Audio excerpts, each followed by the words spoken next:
I'm Crystal Parkinson, and I will be presenting on the artist David Nash. He was born on the 14th of November 1945 in Esher, Surrey, England. Growing up, he often visited his grandparents in North Wales and was struck by how intense and visible the weather was there. This influenced him by focusing him on nature and trying to bring to light the natural elements of the materials.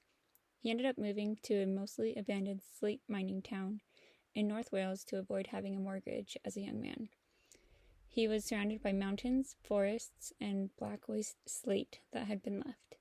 He saw the beauty of the natural rocks and liked seeing the marks of the tools left behind.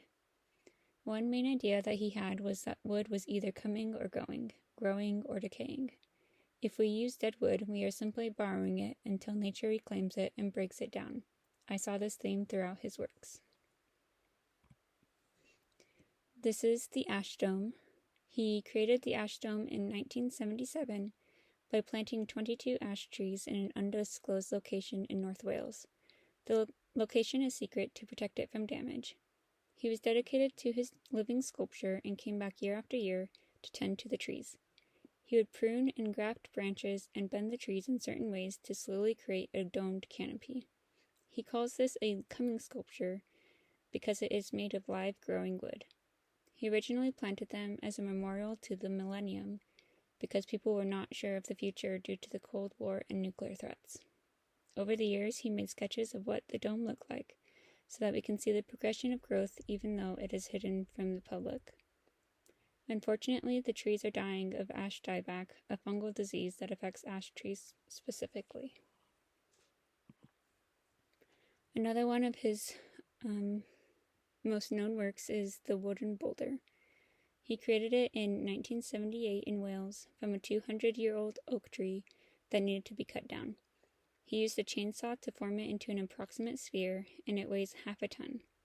Originally, he wanted to move the sphere to a studio to continue working on it, but it became stuck, so he realized it wanted to be left outdoors.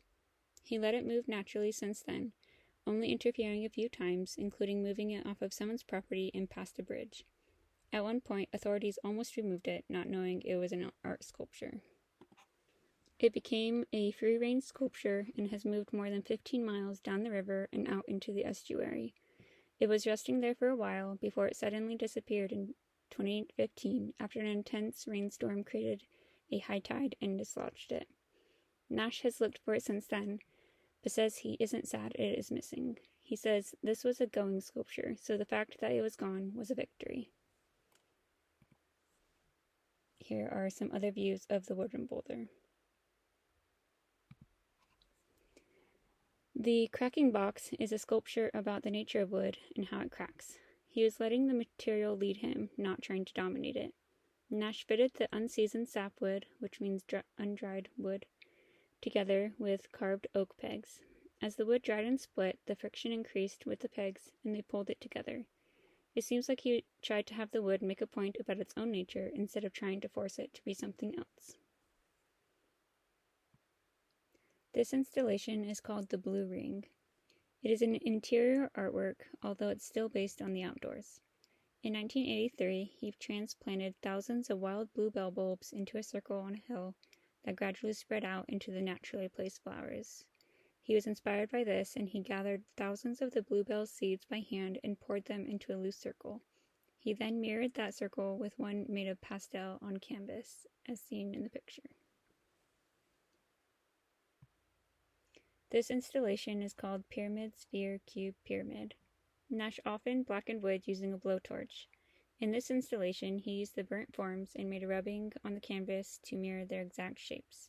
Nash was interested in exploring geometric shapes in many of his artworks, and this one is a great example of him doing so.